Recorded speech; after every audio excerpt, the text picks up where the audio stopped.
which is why part of the outer wall is missing and why it looks like it's got this kind of weird double ring like a modern stadium. It wasn't originally like that. It was circular, or at least like an oval. But they started using it to build other things. So they started taking it apart. If they wouldn't have dismantled it, it likely would still be there in almost the same form that it was.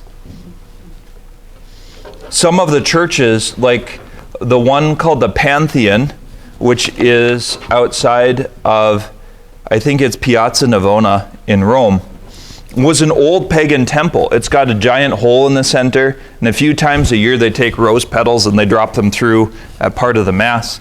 It was a temple to all of the gods, the largest freestanding dome in the world for a long time. And, you know, that building is more than 2,000 years old now. Still standing. I don't think it has architectural problems. If you flip the next page to 108, you'll see some examples of Roman building stuff. The top is an example of how they built roads. I wish that modern road builders would pay more attention to Roman stuff, because parts of the Roman Appian Way, for instance, and the Ostian Way, can still be used by cars. Thousands of years later. Again, they were good at this. This was like, Romans weren't great poets, they weren't great playwrights. They copied a lot of Greek stuff. They weren't very good at medicine. They copied a lot of Greek stuff, and then they have their own weird things. But when it came to building, these guys were just about the masters of the universe. They knew what they were doing. There's no modern interstate that lasts 2,000 years. They don't even think of building it that long. And modern vehicles and the weight of them would make things a lot more complicated. I mean, road building is actually really scientific. So it does get more complicated when you move more stuff further. But there's still Roman roads you can use. When you go to Rome, you can walk on them. Like, they're bumpy, and you're kind of like, I don't think I'd take a car on this. It's true.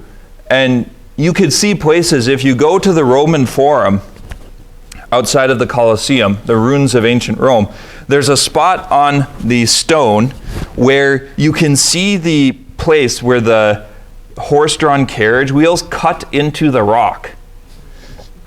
There was a corner that they would turn, and always in the same place, and they did it so often that it actually wore down the rock in that direction.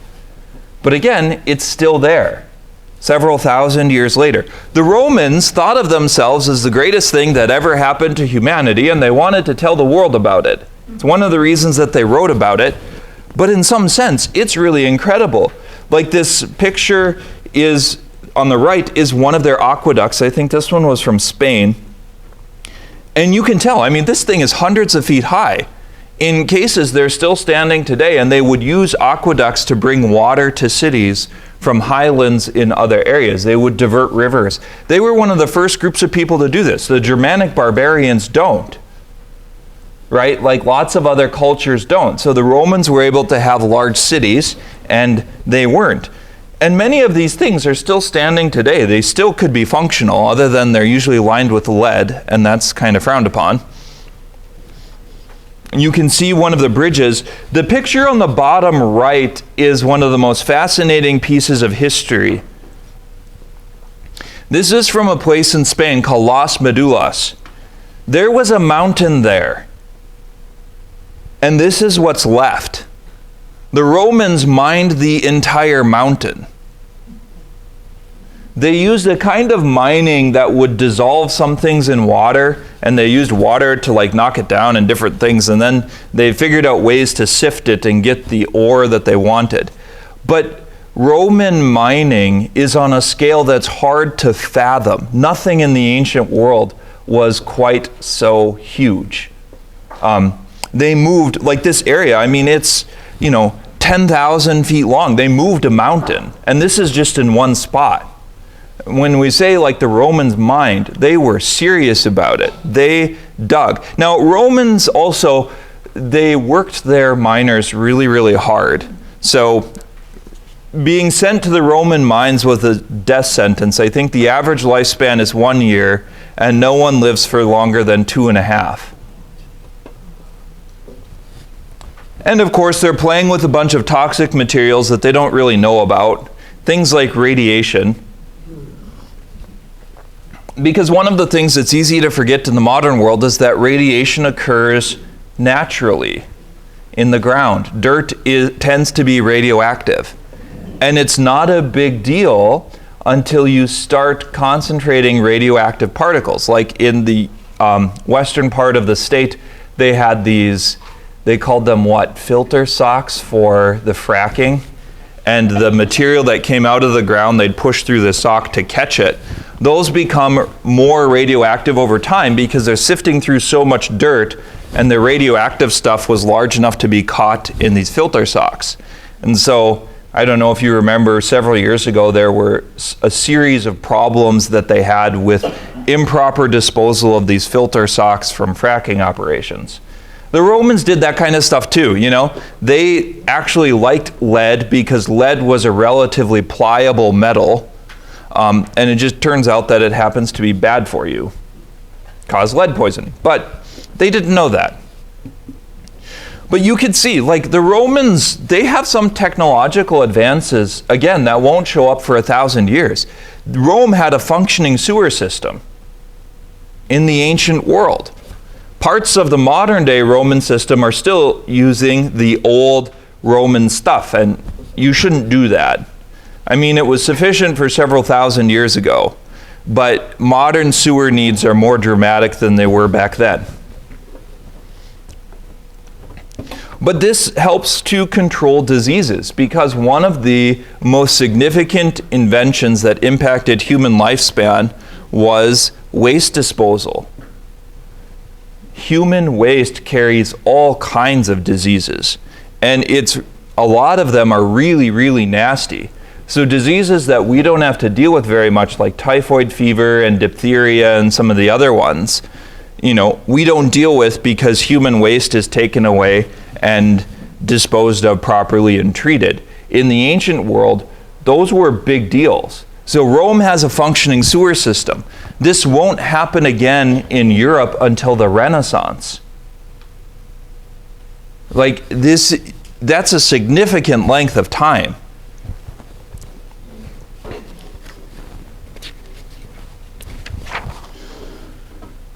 Let's see. So Hadrian is the next dude after Trajan. Hadrian builds the famous wall in Britain, and he starts to abandon some of Trajan's conquests. So the empire reaches its physical extent, its geographical extent under Trajan, and after that gradually is marched backwards. Now, Trajan probably expanded a bit too much. They're at the breaking limits of communication. So Hadrian starts to look at, well, you can have all of this land, but how do you defend it? And so that starts to be more of a significant thing. He builds a whole stack of pagan temples in Rome. That was one of the things.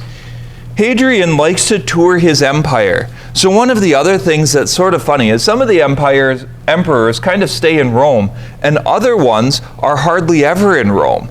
They move around, and they kind of terrorize the bureaucrats, which is really, really funny. Because it's a lot easier to be the prince of your own kingdom when your boss isn't around. And in the case of Hadrian, he has a habit of just showing up, whether he's announced or not. Like, you know, you're the governor of somewhere, and let's say you've been throwing a few parties and spending money in ways that you're not supposed to, and you all of a sudden get a messenger that the emperor will be here tomorrow. He did stuff like that. And so the Romans thought he was great because all of these things and problems and bureaucracy things, he shows up and they magically get fixed. The governors thought that he was a terrorist and should be locked up. Like, go back to Rome. Go sit in your palace and putz. Leave us alone. He was a great admirer of Greek culture. He starts this Roman thing. Like, one of the things, like I said, is Roman emperors, they basically did what they wanted to with whomever they wanted to, and lots of it is really gruesome. You can look at the history. We would have lots of problems with it now. And note that many of them kind of go crazy and become super selfish bigots and jerks. Well, when you get everything that you want, guess what happens? you turn into a monster. That old phrase, power corrupts and absolute power corrupts absolutely.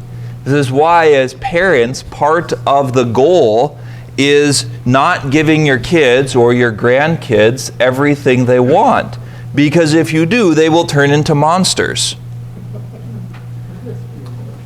That is how people work. You might not like it. You might say, but my grandkids are really sweet. And history would tell you that it doesn't really matter how sweet you think they are. You shouldn't spoil them rotten. It's bad for them. We have to be trained to want what is good. And it's in the time of Hadrian that they start deifying Roman emperors. So they turn them into gods, and they build temples to them that you have to worship at. Remember that old thing about Roman religion and how it's civic and a civil duty? This will have a big deal for Christians. Because the Romans weren't so concerned about the gods per se, but Roman emperor worship becomes a thing, and the Christians say no. And the Romans treat it like it's a crime against the state because of that link between state stuff and religion. All the political offices were also religious. One of the things that I think is important to discover about history as well is that it's easy to think that our time is the worst that it's ever been and people are the most immoral that they've ever been and the most immoral things are happening. And it's hard to say. We live in an age of so much information that's actually relatively worthless. You know, in some cases we know a lot more about crime, and for instance in the 1920s crime was far higher. You could look back at historical statistics sometimes and like far more people used to be murdered than they are now. It doesn't make it right, but again, it's like we live in an age where so many things are based on impressions. And it's important to realize, like Roman society at this time, like there was a huge group of people practicing homosexuality. That was common. That wasn't frowned upon. That was a normal thing. And they did it en masse. And they practiced pedophilia, and that was considered a normal thing. I mean, there's all of these things that were part and parcel of much of society at these times. And, you know, they kind of make your hair stand on end.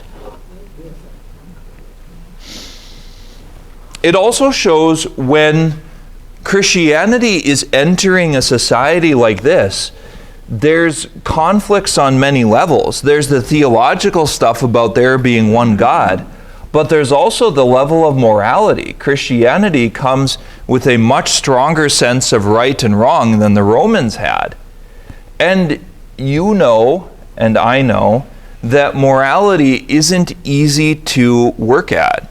Like, you have to fight for it. You have to try and choose it every day. And we have the sacrament of confession because we still screw it up a lot. Well, imagine a society where there's no confession and even less knowledge of right and wrong than we have now. And you're trying to reform the morals of that society.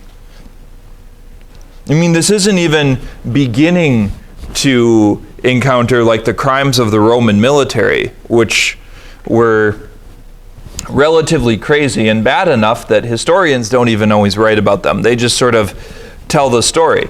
But conquering a city, for instance, rape and pillage were normal. Usually all of the men were killed and all of the women and children were sold into slavery. And it was just an across-the-board, instant justice thing. And sometimes they killed women and children too. Like, that was considered part of war. That was a normal thing. Not that it should be, it's just like that's what they did. Hadrian is the one, so the Jews are continuing their revolts in the Holy Land, and by the time of Hadrian, the Romans have had enough. And so they demolish most of the city of Jerusalem and build a temple to Jupiter on top of the Temple Mount. Like, you will stop coming here. You will stop worshiping this God. You will stop being stupid and anti-Roman. That was the Roman idea. This is also the time of the Eleusinian Mysteries. This is one of the mystery religions, and we've talked a little bit before about Roman religion and how it kind of functioned, and bird guts and the whole thing, auguries. And remember that that was very empty. And so people start participating in these mystery religions. The Eleusinian Mysteries are ones that we know a bit more about because most of them were secret societies, but this took place in Greece, and it's weird. Like 70s hippies, psychedelic mushroom weird. There's evidence that they did use a psychoactive drink. They've found remains and residue from something that was supposedly used at these mysteries that would be like hallucinogenic mushrooms or some of those kind of compounds. Was something that took many days and was like this giant multi-person orgy thing that involved the sacrifice of animals and maybe people and lots of blood and guts and drinking. And ultimately it was involving the speculation of life after death and the life of the soul. One of their great rituals, which was performed in solemn silence, was cutting open an ear of wheat. Doesn't sound so interesting to me, but hey.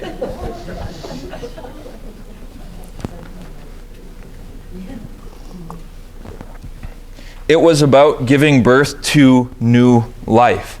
And again, this is the kind of culture that Christianity is encountering in these early missions. Paganism that is very fatalistic. Everything is determined by fate. These mystery religions that are weird and secretive and use psychoactive drugs. Things that very much involve physical and bodily worship and pleasure, and that had just as much pull then as it does now. And these are the people that are, like, the missionaries are trying to bring the message of the gospel to. So the fact that it doesn't have an easy hearing or that they have to work at it, I hope that makes a little bit of sense. There's a lot going on. And it also should tell you the good old phrase from the book of Ecclesiastes, nothing is new under the sun. We didn't invent all this stuff in the modern world. About the only thing we've invented are more efficient ways to kill people. But human sin is human sin is human sin, and it's the same now as it was then. People are about the same. We just have lots more technological toys. Antoninus Pius, I think we're going to skip him. He's one of the first people that actually leaves a surplus in the Roman treasury. One of the funny things that ends up happening is the emperors decide to spend all the money, and so the next guy has to figure it out. Like, one guy spent all the money, and then you're supposed to pay the army, and the next guy doesn't have it. So what do? Kill a senator and steal their money. This happened repeatedly. They do that a lot. But Antonius Pius, he's liked because he actually leaves a government surplus when he leaves office. Note that this was rare even in the ancient world. People today talk about wanting the government to actually balance the budget. I would agree. I think that would be a good thing. Interest costs are going to be a big deal in the future. They're already a big deal now, but they're going to be a bigger deal in the future.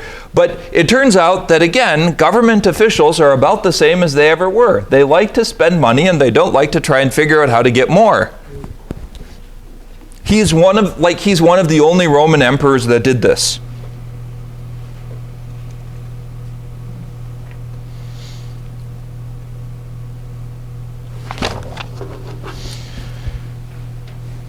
Marcus Aurelius. Okay, so then there's some great rulers. There's this time that's called the Five Good Emperors. Marcus Aurelius is the last of them.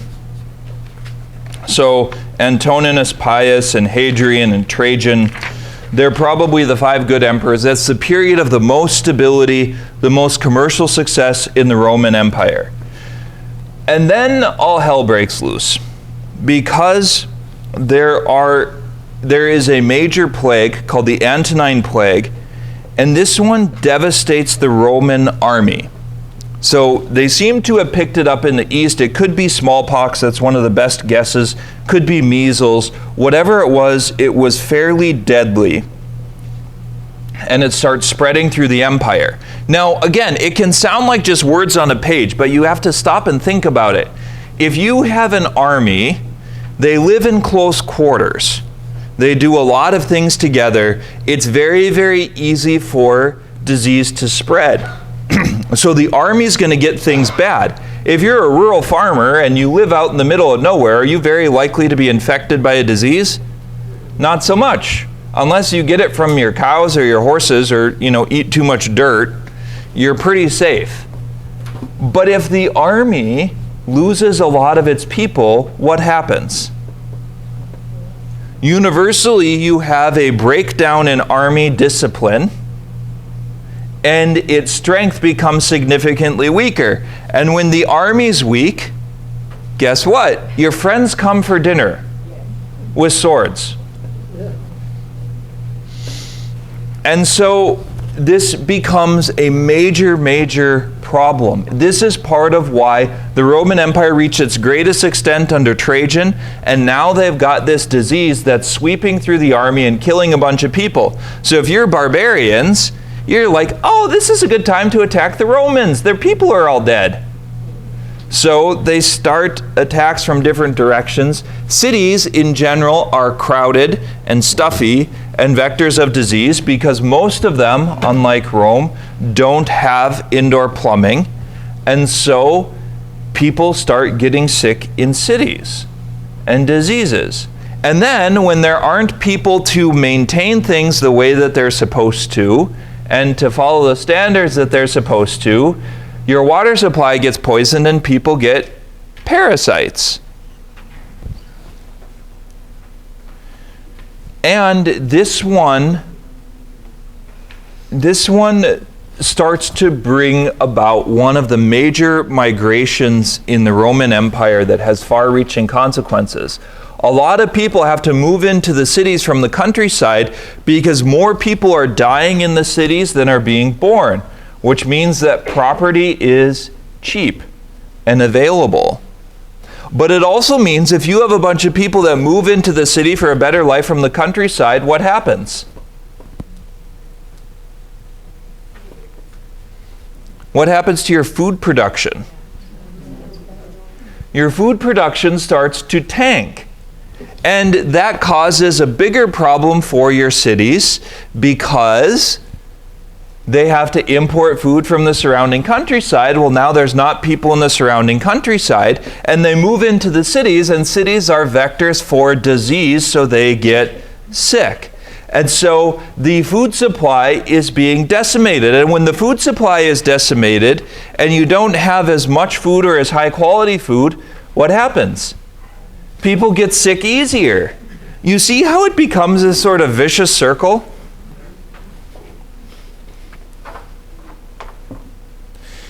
Somewhere between 7.5 and 10 million people die. So somewhere between 10 and 15% of the population dies in these 25 years.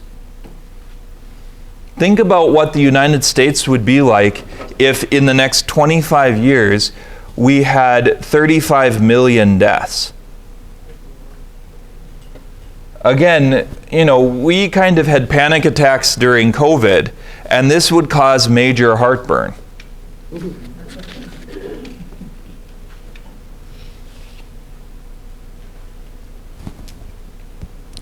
Cities are hit the hardest, and it starts to expose the cultural divide as well, because the Western Empire is more rural than the Eastern Empire. Eastern Empire is full of more deserts and difficult landforms and areas that are tougher to live in on your own, and so people tend to congregate together in cities. So more people die in the East, more invasions happen in the East. Some of those far-flung provinces get battled over. So they start to try to figure out culturally what went wrong. And the nearly universal conclusion is everything was fine until those Christians came along and they stopped worshiping Roman gods. And once they stopped worshiping Roman gods, everything went to hell and all these diseases came and now we're being killed. So what should we do? Kill the Christians. Force them to worship Roman gods at the sword. And so it's important to see how the stresses on society and the difficulties that this disease impose on society force people to answer questions in dramatic ways that later history would frown upon. But the same thing is going to play out repeatedly when there's a series of plagues in the 250s under Decius.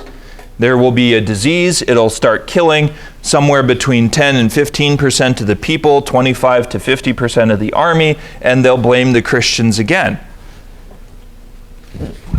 You can see that it's people trying to make sense of a world that's falling apart, standing before the difficulty and the uncertainty of the future when things aren't good isn't an easy thing. One example of the degree of this plague is something like 2,000 people a day were dying in the city of Rome. And Rome was probably 500,000 people, maybe 1 million. So they're losing 1,000 people a day, 2,000 people a day. It gets to the point where so many people are dying that they can't even bury them fast enough. They just haul the bodies out of town and drop them in a pile because you can't bury them fast enough, because that ends up being another practice that spreads disease, because the disease doesn't quit just because a person is dead. And so handling piles of dead bodies becomes a problem. And it gets even worse if someone decides to come over with their swords and surround your city and prevent you from going outside of it, because now you have to keep all of the dead people inside with you. And if they're really mean, one of the things that they do is they throw people over the walls with catapults who were dead and diseased so that the city would get infected.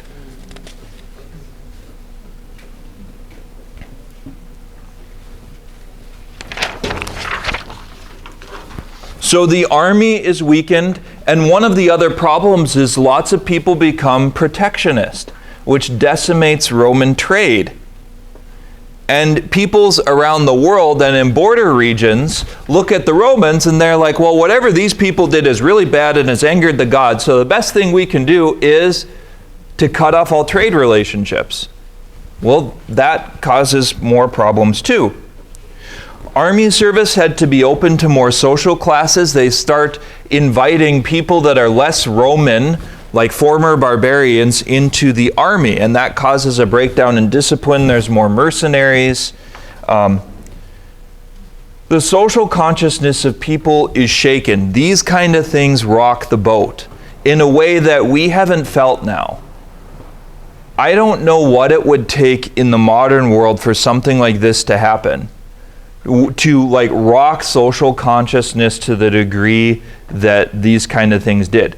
COVID could have, if it would have killed about 10 times more people or 100 times more people, and we didn't have a way to stop it and we didn't know what it was, that would have shaken the social consciousness like this. It causes a rearranging of all sorts of things and life. We talked a little bit about Roman sewers and aqueducts. The Romans could be better off because they placed a high priority on clean water and built these aqueducts. But the problem is that you really didn't want to live. The worst place to live in the Roman world was on the first floor, because everyone from above you threw their sewage onto the street. And so the lower you lived on the totem pole, the more sewage you had to deal with. The Romans were also fond of using lead. We talked about that. They used lead piping. Some even used it to line pots where water was stored. It turns out that's really bad. Many Romans likely had lead poisoning, something like 10 times the modern rate, if not even more than that. They drank a lot of alcohol, but part of it was because water was usually bad, and the alcohol in the water did have some virtue of killing some of the bad things in it. So the Romans had this standard of mixing 2 parts wine with 1 part water. They have litter problems. There's no good ways to dispose of trash. And later they pass rules about this. But the Romans were also fond of bathhouses. And this sounds creepy. They were generally considered to be quite immoral. But people didn't have running water or a way to get clean in their own home. So they would gather and congregate in these facilities where there were larger amounts of fresh and clean water, which comes with some challenges. One of them is that those become places that spread disease. Doctors and medicine were not very well thought of by the Romans. The Romans had, their major physician was Galen, and Galen is the one who talks about the 4 humors in the body: phlegm and yellow bile and black bile and blood. So Galen was like the bleeding and the leeches things and having too much blood and too much of one humor and not enough of another one. But think of how many things, for instance, make pus and infections, and you have a lot more infections and it's a lot worse. It makes a little bit more sense why he would think this. But the basic answer in this world at the time, especially under the Romans, is you don't want to get sick, because if you do, you usually die. They did have some herbal knowledge and things like that, but but it's mixed in with a bunch of superstition and all kinds of other things, and there's no objective measure of results. And so all kinds of stupid stuff gets promulgated as this is the cure for it. You know, you cure your cough by drinking powdered cow's horn mixed with the blood of a cat, you know, that's been walked under the moon and paraded around the temple 3 times. Stuff like that. That was very common. That's how medicine worked. You might be surprised, but just in case you are, it didn't work very well. Lots of people died. So all of this social upheaval leads to the year of 5 emperors. Do you see how the breakdown in society and the problems that diseases cause and the invasion of barbarians on the frontier, like all of that creates all this pressure, and so you have a civil war where there's 5 different rulers in the same year. And it's a mess. When you have civil war, the production of the country is decimated, and all these things become problems. Commodus comes after Marcus Aurelius. He's not very nice. The weather seems to have been a contributing factor. Some areas started to experience drought. The Romans, their empire thrives at a time called the Roman Warm Period, which is from 250 BC to 400 AD. And the climate around the Mediterranean was favorable for growing things and for the development of society. When the climate changes, it causes more problems. Septimus Severus is the first one who names another person as a Caesar. That becomes a title in the government, who's not the emperor. The emperor was called an Augustus, from Octavian Augustus. So that was the title for the emperor. A Caesar becomes like a